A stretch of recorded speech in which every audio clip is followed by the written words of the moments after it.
The fluorescent lights in the ER were still buzzing above my head when I picked up my phone at 2 a.m. and saw it. My sister's Facebook post. A selfie. Full smile. Glass of wine. #blessed.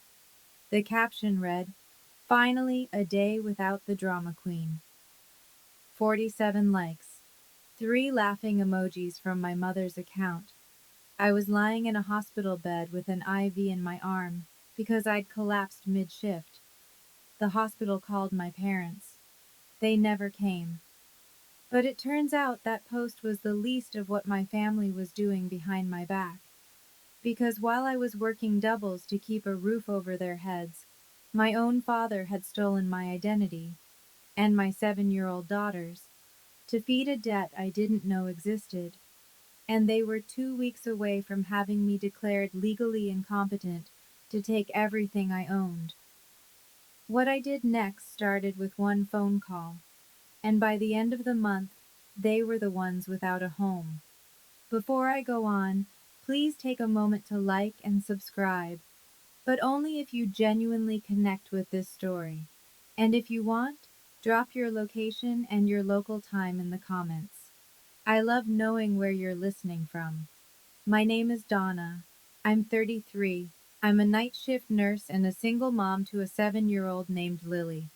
And this is what happened when I stopped being the person everyone could take from. Now let me take you back to a Tuesday evening in October, the night my body finally gave out. The hallway at Ridgemont County Hospital smelled like floor wax and stale coffee.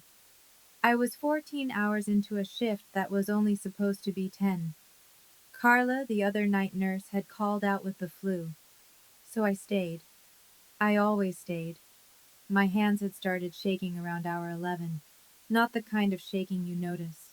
The kind you hide. You press your palms flat against the med cart.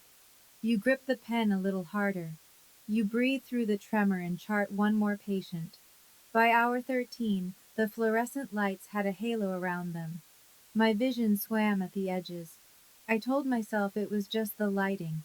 By hour 14, I was walking down the east corridor toward the nurse's station with a stack of intake forms. My knees buckled first. Then the floor came up fast. I don't remember hitting the ground. I remember the sound, the forms scattering, a shoe squeaking on tile, someone yelling my name. Then the ceiling tiles counting them. 1, 2, 3, the oxygen mask.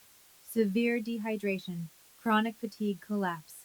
That's what the ER attending wrote on my chart. They wanted to keep me overnight for observation and fluids. I didn't argue. I couldn't. Lying in that bed, I stared at my phone. The hospital's emergency contact protocol had already kicked in. They'd called my father, Gerald Paxton. No answer. They'd called my mother, Patricia. Voicemail. I thought about Lily, asleep at home. My mother was supposed to be watching her. She usually did on my night shifts, but no one had called me back to confirm anything. I reached for my phone to text my mother. That's when I saw the Facebook notification. Danielle Marie Paxton, my younger sister, 28 years old. The post was time-stamped 40 minutes after the hospital called our parents. The photo was a selfie. Danielle on the living room couch, my couch, in my house, holding a glass of red wine. Full smile.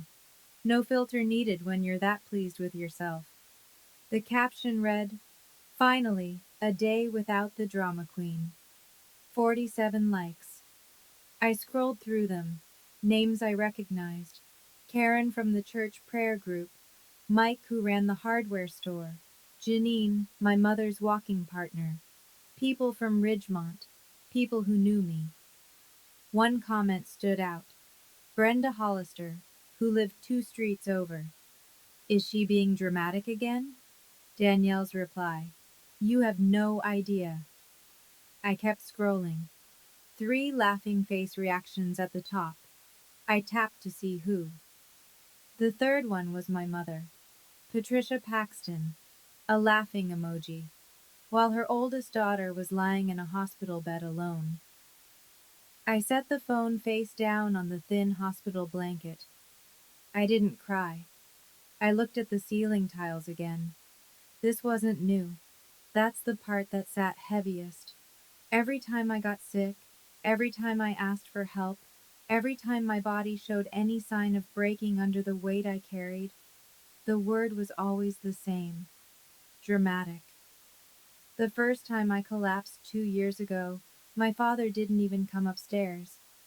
He said it from the kitchen doorway. Nurses don't collapse. You just want attention. I picked the phone back up and screenshot the post.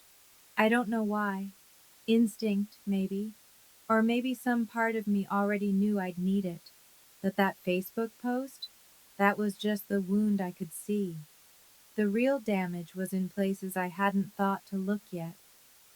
They discharged me the next morning at 7:15. I drove myself home. 30 minutes on Route 9 with the window cracked because the car heater made me dizzy. The October air was sharp and wet and it kept me upright. I pulled into the driveway of 412 Maple Lane, the house my grandmother Helen left me when she passed 12 years ago. A 3-bedroom Cape Cod with a leaning mailbox and a porch that needed painting. The deed, filed at the county recorder's office, read one name: Donna Marie Paxton, sole owner. Fee, simple, absolute. I walked through the front door. Gerald sat in the recliner, watching a morning talk show. He glanced up, glanced back at the screen. You look fine. Don't make a thing out of it. In the kitchen, my mother stood at the stove, stirring oatmeal. She didn't turn around. There's coffee if you want it. Danielle was on the sofa, scrolling her phone. She didn't look up at all. I stood in the hallway of my own house and waited. 3 seconds. 5. Nobody asked. Nobody said, "Are you okay?" Nobody said anything. I went upstairs. Lily was sitting on her bed, already dressed for school, her backpack on. She threw her arms around me.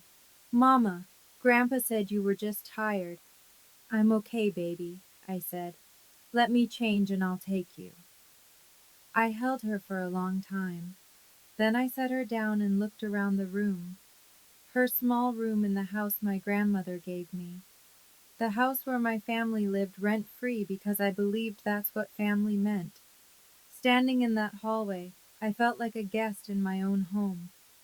On the kitchen table, I'd noticed a white envelope. Return address, the county courthouse. It was addressed to Gerald Paxton. I didn't open it. It wasn't my mail. But I remembered it. I didn't know what that envelope was about. Not yet. But I would. And when I did, it changed everything. 1 week later, I was back at work. Reduced hours, the charge nurse insisted. My body was recovering. My mind was not. The hospital's billing department needed updated financial information for my ER visit. Insurance verification, payment plan options, the usual paperwork. The billing coordinator, a woman named Janet, suggested I check my credit report to make sure everything was current. Just in case there are any liens or issues with your insurance claims, she said. I'd never checked my credit report, not once in 33 years. I didn't have credit card debt. I didn't have a car loan. I owned my house outright. There was nothing to check, or so I thought. That evening, I sat in my car in the hospital parking lot with my laptop balanced on the steering wheel. I went to annualcreditreport.com and pulled all 3 bureaus. The number hit me first.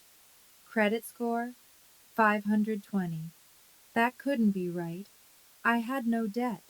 I paid my bills on time. I'd never missed a payment on anything in my life. Then I saw them. 3 credit card accounts I'd never opened. One with a $22,000 balance, one with $14,500, one with $10,500, total $47,000. All opened within the last 3 years. Minimum payments made for a few months on each, then nothing. Delinquent. Sent to collections. My hands were shaking again. Not from fatigue this time. I called the number listed for First Union Bank. A man named Russell Briggs answered, senior credit analyst at the Ridgemont branch. I verified my identity. Date of birth, last four of my social, mother's maiden name. Ma'am, he said, and paused. The applications were submitted using your social security number. The billing address on all three is your home address. I knew whose handwriting that was before I even opened the attachment. Russell emailed me the scanned applications that night. I opened them sitting in the parking lot of a McDonald's because I didn't want to be in the house when I looked. The signature on the first application leaned hard to the right. The capital P in Paxton had that small curl at the top, a habit my father never broke. I'd watched him sign birthday cards, school permission slips, and church donation envelopes with that same hand for 30 years. Gerald Raymond Paxton. He hadn't even tried to imitate my handwriting. He'd just signed his name on my life and assumed I'd never look. I sat in that parking lot for 10 minutes. Engine off, screen glowing in the dark. $47,000. That was almost 2 years of my take-home pay after taxes. Money I never borrowed, money I never spent, money that was now destroying my credit score while I worked doubles to keep the lights on in a house my family treated like theirs. I thought back. Gerald lost his plumbing job 6 years ago, said his back gave out, filed for disability but got denied. He was home all day after that. I'd see him on the laptop late at night. I thought he was reading the news, watching YouTube, whatever retired fathers did. Now I understood what those late nights were. I picked up the phone and called Maggie Colton. We'd been roommates junior year at Ohio State before she went to law school and I went to nursing school. She practiced real estate and property law in Grover City, 30 minutes east. We hadn't talked in a few months. I didn't waste time on small talk. Maggie, I need help. I think my father stole my identity. She was quiet for 2 seconds. Then, don't confront him. Don't mention it. Come to my office tomorrow morning. Bring everything. Before she hung up, she said one more thing. Donna, check your daughter's credit too. I froze. That night I waited until Lily was asleep. I tucked the blanket around her shoulders, closed her door halfway the way she liked it, and went to my room. Checking credit for a minor isn't like pulling your own report. You have to contact each bureau directly. Equifax, Experian, TransUnion, with the child's social security number, a copy of their birth certificate, and your ID as the parent. I started the process online. One bureau had a result within the hour. A credit card, opened 6 months ago, in the name of Lily Marie Paxton. Balance, $1,200. I closed the laptop, slowly. I set it on the nightstand and stared at Lily's door down the hall. She was 7. She could barely write her own name in cursive. And someone had used her social security number, a number I kept in a locked file box in my bedroom closet, to open a line of credit. I got up and went to the closet. The file box was there. The lock was intact. But when I opened it, I noticed gaps. My original birth certificate? Gone. My old social security card? Gone. Lily's social security card was still there, but someone had handled the folder recently. The papers were out of order. You can take from me. You can call me dramatic. You can laugh at me on the internet while I'm lying in an emergency room. But you do not touch my child. That is the line. There is no second chance after that line. I didn't go downstairs. I didn't scream. I sat on the edge of my bed and made a list. Credit reports. Deed. Lily's birth certificate. scanned signatures, everything Maggie needed, and that envelope from the county court. I still hadn't found out what it said. Maggie's office was above a dry cleaner on Main Street in Grover City. Small town lawyer, small town office. But the woman behind the desk was anything but small. She read through my credit reports in silence, making notes in the margins with a red pen. "This is textbook familial identity theft," she said. "Federal crime. All three applications used your social, your address, and a forged signature." I handed her my phone with the photo I'd taken of the courthouse envelope on Gerald's kitchen table. She studied the return address. "You didn't open it?" "It's not my mail." "Smart." She turned to her computer and pulled up the county court's public docket, typed in my name, scrolled, stopped. I watched her face change. Not dramatically. Maggie was never dramatic. But her jaw tightened by a fraction.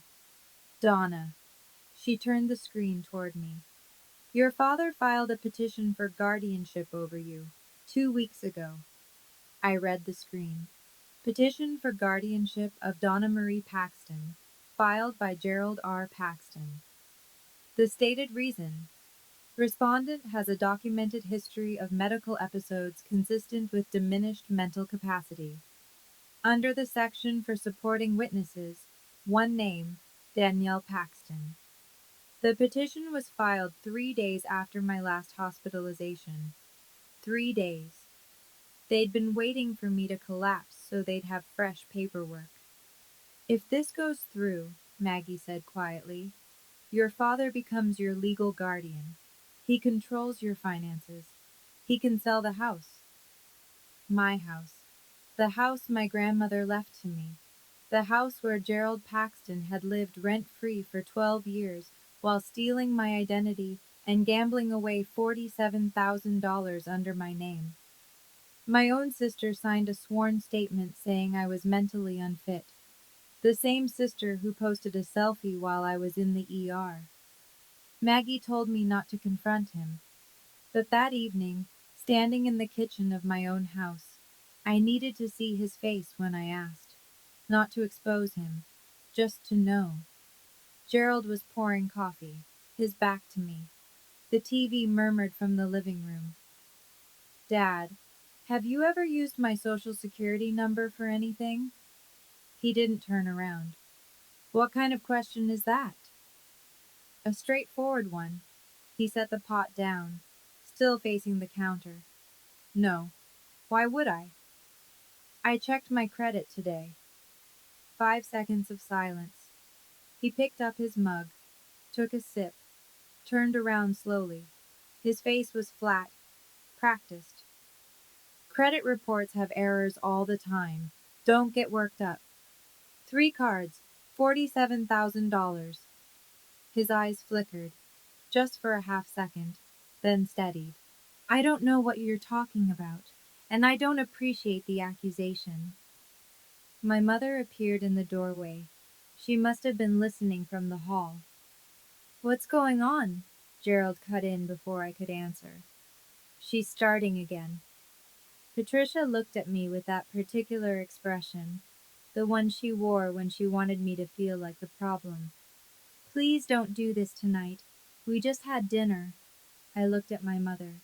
"Did you know?" "Know what?" "Donna, you're scaring me." I held her eyes for a long moment. Then I stood up from the table. "Okay." I walked to the stairs.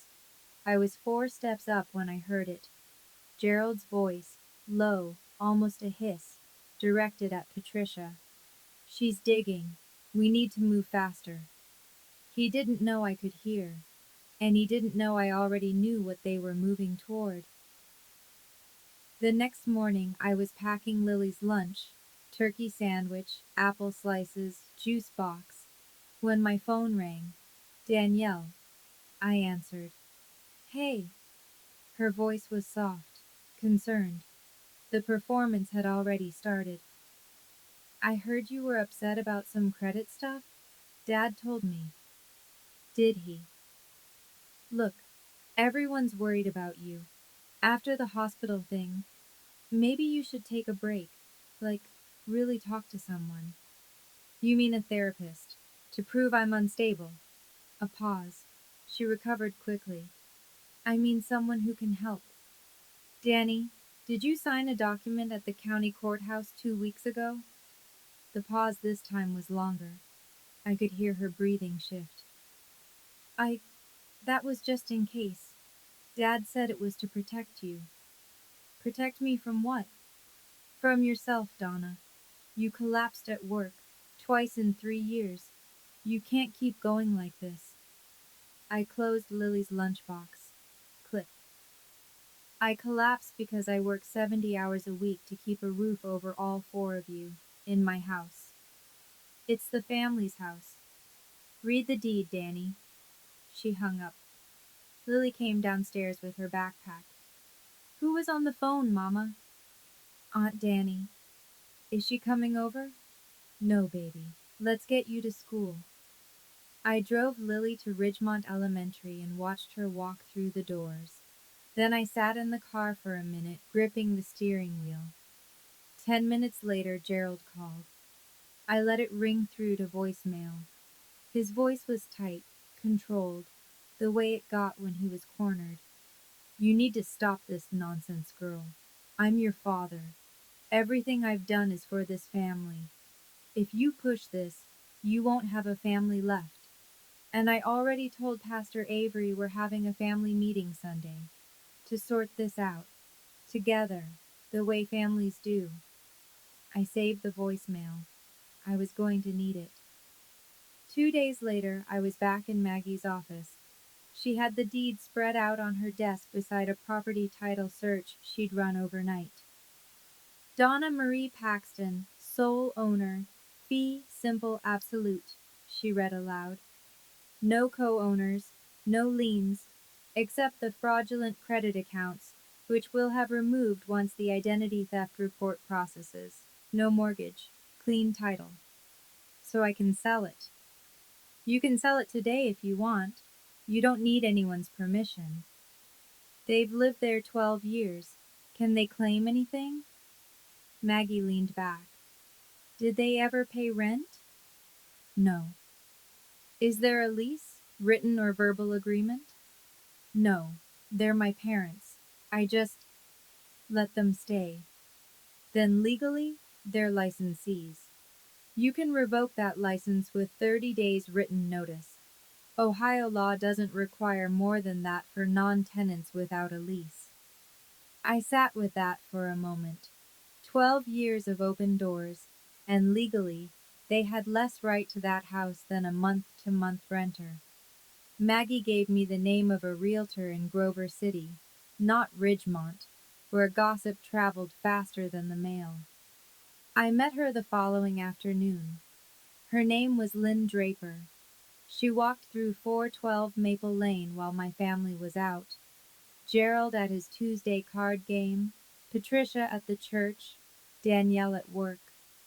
Lynn took photos, measured rooms, and checked the roof from the driveway. I'd listed at 185, she said. Solid neighborhood, good bones. I signed the listing agreement in her car, but I told her to hold it. Don't put it on the MLS yet. When? She asked. I'll tell you when. The house was ready to go, but I needed one more thing before I could move. The next morning, I filed identity theft reports on identitytheft.gov. One for me, one for Lily. The FTC assigned case numbers within minutes. I printed the confirmations and drove to the Ridgemont Police Department. Officer Dale Harris was at the front desk. Mid-40s, crew cut, a calm face that had probably heard worse. I laid the credit reports, the scanned applications with Gerald's handwriting, and the FTC confirmation numbers on the counter. I need to file a report for identity theft, I said. The person who did it is my father. He lives in my house. Harris looked at the paperwork, looked at me, nodded once. Have a seat, ma'am. This'll take about an hour. It took an hour and 20 minutes. He documented everything, gave me a case number and his direct line. That afternoon, Maggie filed a motion to dismiss the guardianship petition at the county court. She attached two things. First, a letter from my personal physician, Dr. Annette Rourke, confirming that my hospitalizations were caused by physical exhaustion and dehydration, not mental illness, not cognitive impairment, not diminished capacity. Second, the identity theft report, establishing that Gerald had a direct financial motive to gain control of my assets. The judge will see this before the hearing date, Maggie said. It's strong. That night, I listened to Gerald's voicemail one more time. His voice played through my earbuds while Lily slept down the hall. If you push this, you won't have a family left. And I already told Pastor Avery we're having a family meeting Sunday to sort this out, together, the way families do. He wanted a public meeting. He wanted the church behind him. He wanted 25 witnesses to see his unstable daughter fall apart. Fine. I'd give him his meeting. Okay, I need to pause here for a second, because I know what some of you might be thinking. Why didn't I just confront my father directly and handle this privately? And honestly, I tried. You heard that conversation in the kitchen. He looked me in the eyes and lied. My mother pretended she didn't understand. My sister told me I needed professional help. The same sister who signed a court document to have me declared incompetent. So let me ask you this. If your father opened a credit card under your 7-year-old daughter's name, would you keep it in the family? Tell me in the comments. Now back to the story. Because Sunday was coming. Sunday came cold and bright. Ridgemont Community Church sat at the end of Oakwood Drive. White clapboard, narrow steeple, a gravel parking lot that crunched under every tire. I'd been baptized there. Lily had been baptized there. My grandmother Helen's funeral had been held in the front pew 12 years ago. After the morning service, Gerald stood up near the coffee table in the fellowship hall and announced that the family was hosting a potluck gathering. Most of the congregation stayed. He'd been working the room all week. I learned this later. Phone calls, private conversations after Wednesday prayer group. We're worried about Donna. She hasn't been herself. We'd appreciate your support. 25 people arranged their folding chairs in a loose circle on the linoleum floor, metal legs scraping tile. The fluorescent lights hummed the same pitch as the ones in the ER. I noticed that. Pastor Tom Avery sat at the head of the circle, Bible on his knee, looking like a man who'd agreed to referee something he didn't fully understand. Gerald sat across from him. Pressed shirt, serious expression, the concerned patriarch. Patricia was beside him, eyes already red, tissue in her hand, ready.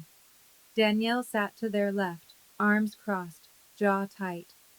I walked in with Lily. She was carrying a coloring book and a box of crayons.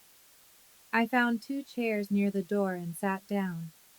25 faces turned toward me, some with sympathy, some with curiosity, a few with the particular look people get when they've already decided what they're seeing. Gerald cleared his throat and stood. Thank you all for being here. As some of you know, our Donna has been going through a difficult time. He swept his gaze across the room. She's been in the hospital twice. She's been under a lot of stress. Pat and we're worried. We want to make sure she gets the help she needs. Patricia dabbed her eyes with the tissue. On cue. We just love her so much. A murmur of sympathy rippled through the chairs. I watched heads nod. Glenda Morrison, 70 years old and sitting near the window, pressed her hand to her chest. Ted Buckley, mid-50s, leaned forward with his elbows on his knees. The room was tilting Gerald's direction, and he knew it. He continued. voice steady, measured, the voice of a man who'd rehearsed this. I know this is hard to hear, but Donna has been making some irrational decisions lately, accusing family members of crimes. He paused to let that word land. Threatening to sell the family home. The murmur grew louder. I felt the weight of it. 25 people recalibrating who I was in their minds. Ted Buckley shook his head slowly. Maybe she does need someone looking out for her. Gerald nodded. Grateful, humble, perfectly calibrated. The court needs to know that the community sees what we see, that she needs someone to help manage her affairs, just temporarily, until she's better. Danielle uncrossed her arms long enough to wipe her eyes. Her mascara didn't run. I noticed that too. I sat still. Lily colored beside me, a purple house with a yellow sun. The sound of her crayon on paper was the only honest thing in that room. Pastor Avery shifted in his chair. He looked at Gerald, then at me. Something in his expression was still unsettled. Gerald, he said carefully, has Donna agreed to this meeting? Gerald spread his hands. She's here, isn't she? Avery turned to me. Donna, would you like to say anything? I looked up from Lily's drawing. 25 pairs of eyes, the fluorescent hum, the smell of coffee and sheet cake. Yes, I said, I would. Before I could stand, Danielle cut in. See? She turned to the room, palms up. She's doing it again, making everything about her. Patricia let out a small sob, louder than the last one. I can't watch my daughter destroy herself. Gerald seized the momentum. He turned his back to me and faced the circle, voice dropping to that low, steady register he used when he wanted to sound like the reasonable one. This is exactly what we're talking about. She can't handle basic conversations without getting confrontational. We're not trying to hurt her. We're trying to help. Murmurs of agreement. A woman from the prayer group, Karen Dietrich, reached across and squeezed Patricia's hand. You're doing the right thing, Pat. Ted Buckley nodded again. Seems like it's been building for a while. I looked around the room. 25 people who had known me my entire life, who had watched me grow up in this church.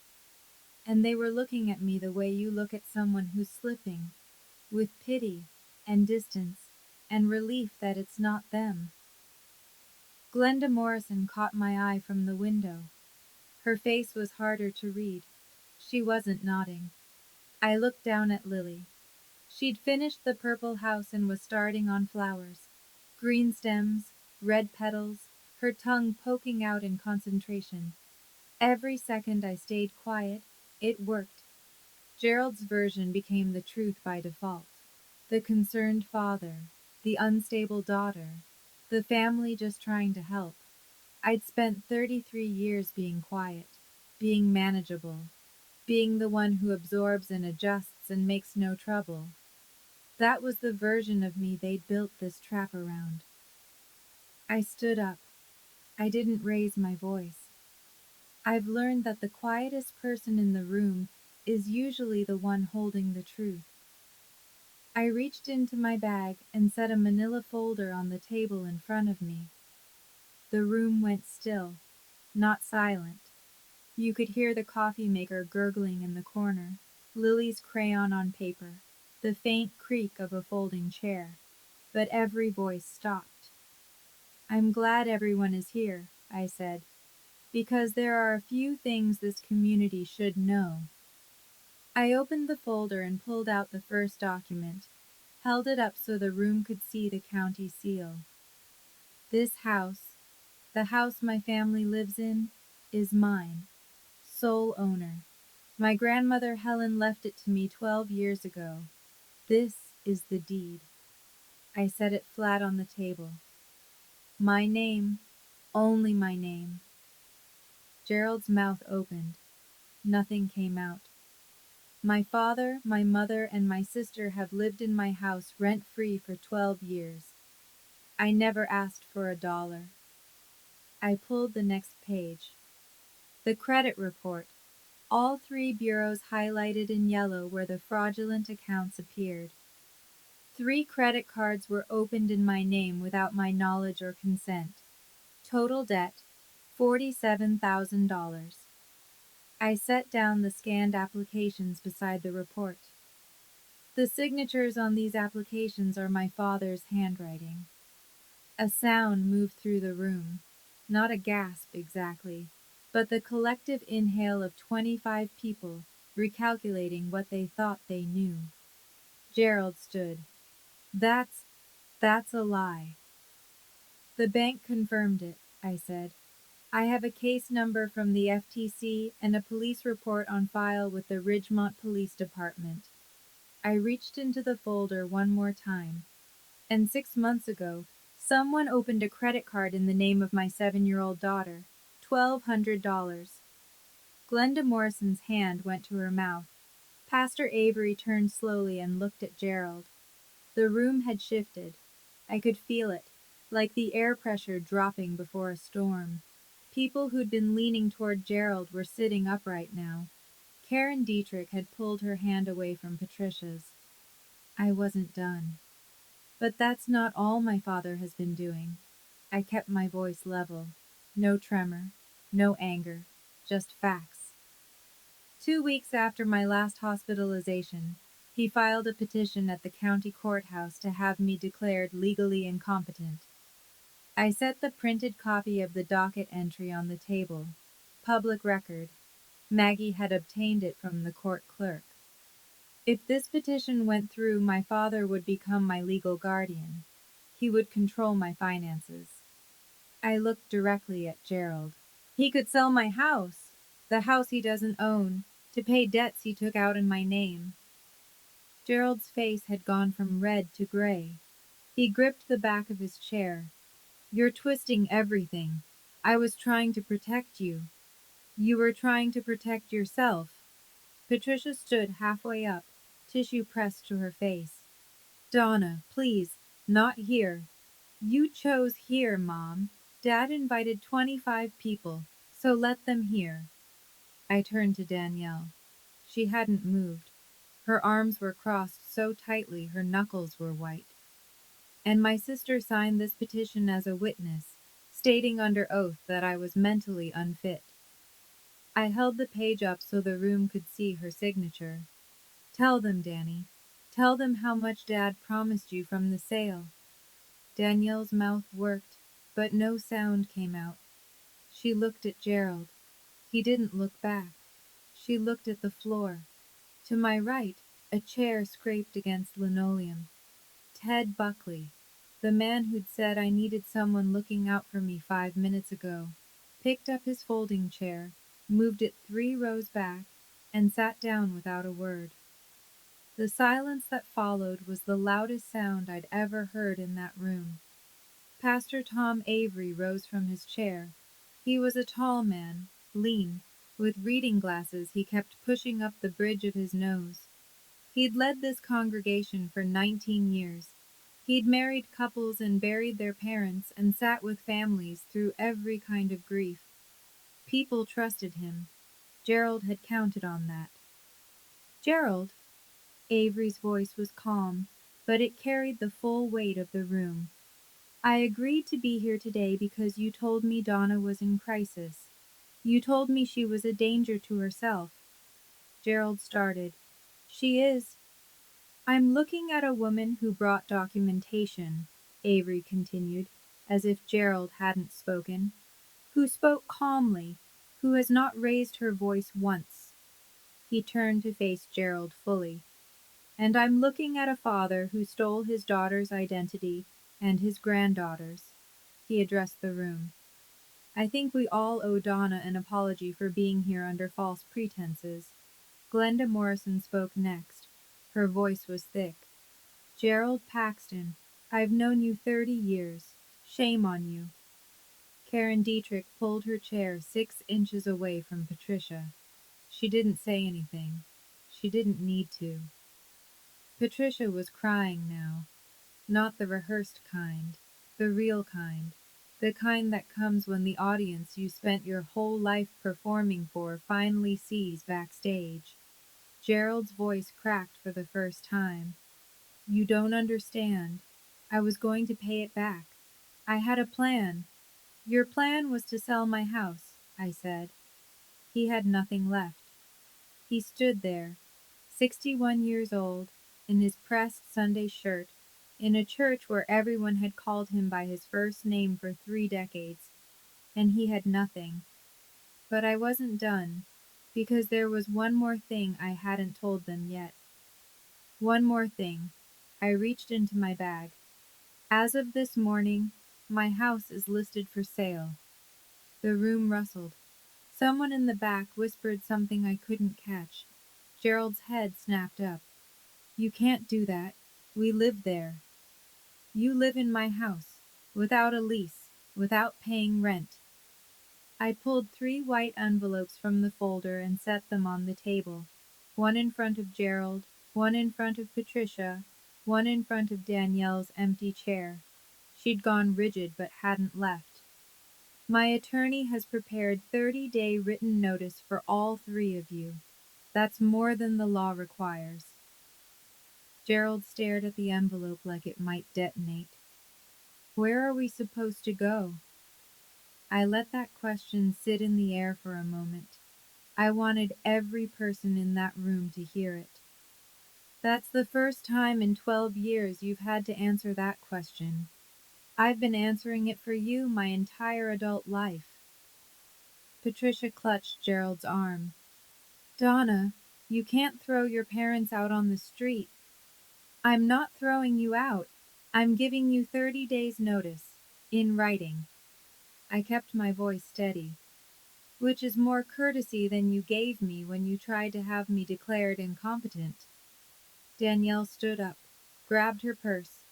Her chair tipped backward and clattered against the linoleum. She walked toward the door and said, just loud enough for the front row to hear, This is insane. The door closed behind her. Nobody followed. I looked at Gerald. He was still holding the envelope. His hands shook slightly. Patricia was pressed against his shoulder, tears running mascara down her cheeks. I closed my folder. I didn't feel triumphant. I felt like a woman who'd just finished the hardest thing she'd ever done, standing in a church where she'd been baptized. I turned to Pastor Avery. Thank you for your time, Pastor.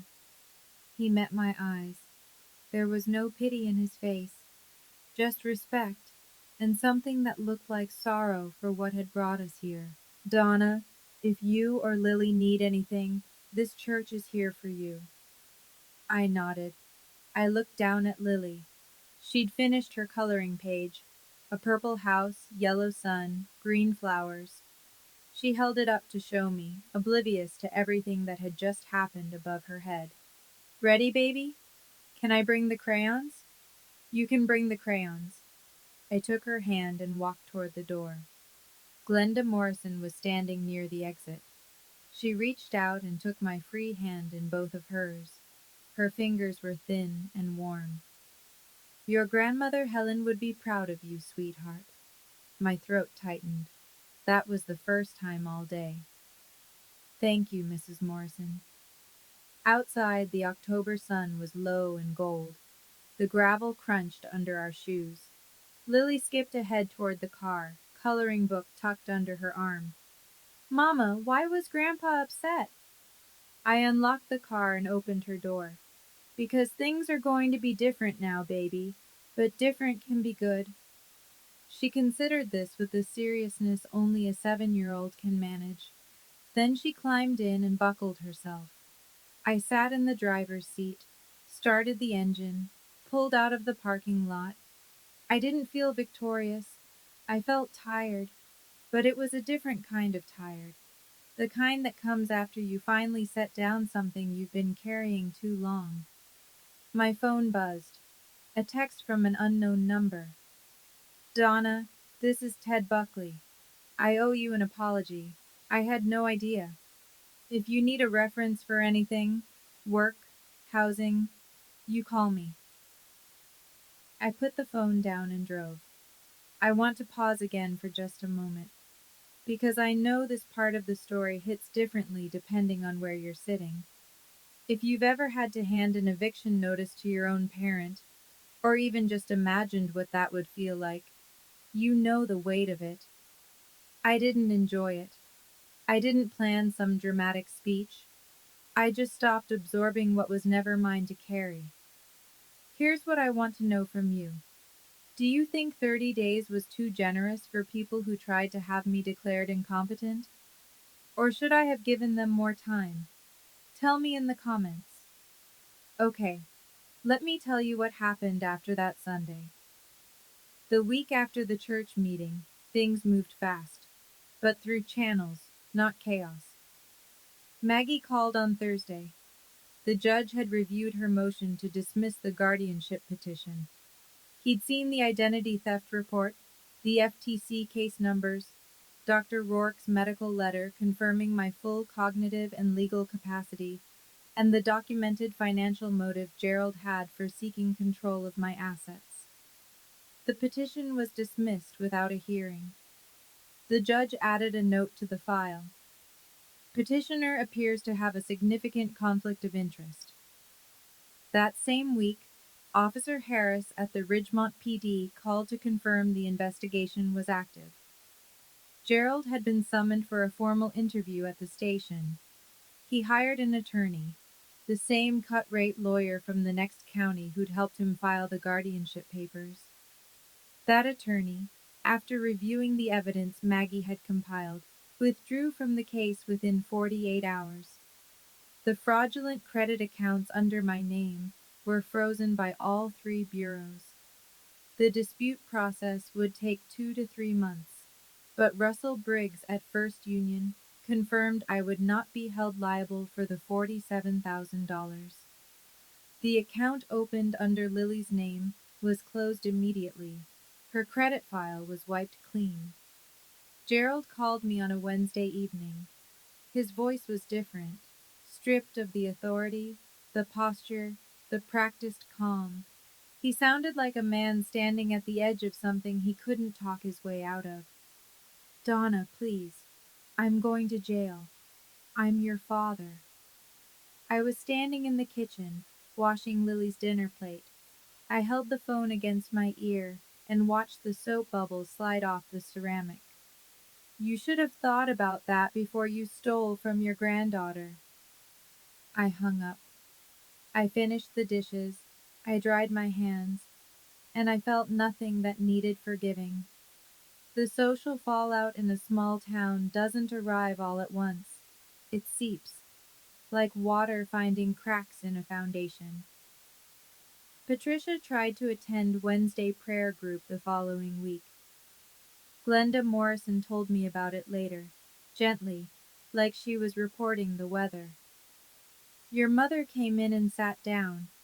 Nobody moved, but nobody sat next to her either. She left before the opening prayer. It wasn't cruelty. It was something quieter and worse. The silence of people who didn't know what to say to a woman who'd watched her husband steal her daughter's identity and chosen to look the other way. Danielle deleted the drama queen post, but screenshots had already circulated through the Ridgemont grapevine, text chains, group messages, the quiet machinery of a community processing a scandal. A coworker at the convenience store where Danielle worked part-time asked her directly, "So your dad really opened cards in your niece's name?" Danielle put in her notice that Friday. Patricia called me once. I answered because I thought it might be about logistics. The move out. "You've destroyed this family," she said. I was folding Lily's laundry. Small shirts, small socks. "No, Mom. You watched it happen. And you chose the wrong side." She hung up. Gerald and Patricia moved out of 412 Maple Lane on day 24, 6 days ahead of the deadline. They rented a single wide trailer in Milford, the next town over. I didn't see them leave. I was at work. Danielle had moved out after 1 week, went to stay with a friend in Columbus. I walked through the empty house that evening. 12 years of living, nail holes in the walls, carpet dents where furniture had been. The kitchen smelled like Patricia's coffee. The recliner dent was still in the living room carpet.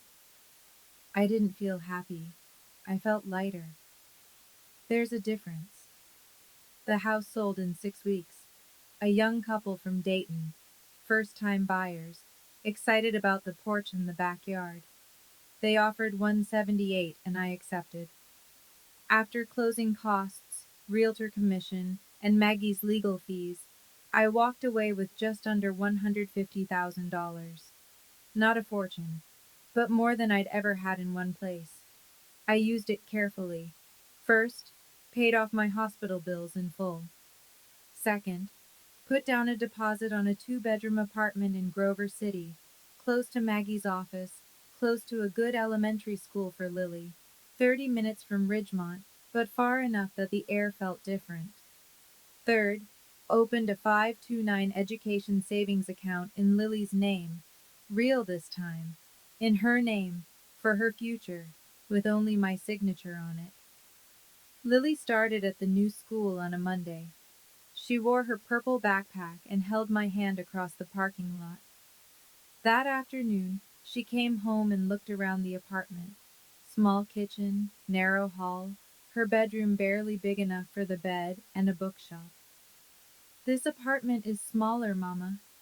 I know, but it's ours. Really ours. She thought about that for a second. Then she went to her room and started taping her drawings to the wall. I transferred to the day shift at a hospital in Grover City. The pay was slightly less, but I slept every night. I ate dinner with my daughter. I watched the sun go down from a window that belonged to no one but me. A week after we moved, a letter arrived. No return address. Inside, a $50 gift card to Target and a handwritten note on pale blue stationery. Helen told me once, "That girl will know when it's time to stand up." She was right. Glenda. I read it twice. Then I put it in the drawer beside my bed, where I keep the things that matter.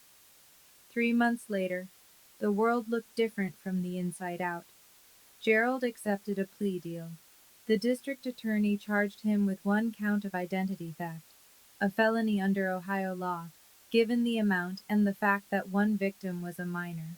His attorney negotiated it down: 2 years probation, mandatory financial counseling, full restitution, though with Gerald's income, that would take years. A permanent criminal record. He didn't go to prison. He was 61, first offense, and the DA's office had bigger cases, but the record followed him. When he applied for a part-time maintenance job at a motel in Milford, they ran a background check. He didn't get it. He eventually found work stocking shelves at a farm supply store 20 miles away. Patricia stayed with him. I wasn't surprised. She'd chosen that side a long time ago. I heard through Glenda that Patricia told people at her new church, a different one in Milford, that I'd had a breakdown and turned on the family. Some people believed her. Some didn't. It didn't matter to me anymore. Danielle never called. I never called Danielle. There was no tearful reconciliation. No scene at a coffee shop where we hugged and cried and promised to do better. Sometimes that's how it ends. Not with a door slamming, but with a door that simply stays closed. I didn't hate them. Any of them. Hate requires energy I'd rather spend elsewhere.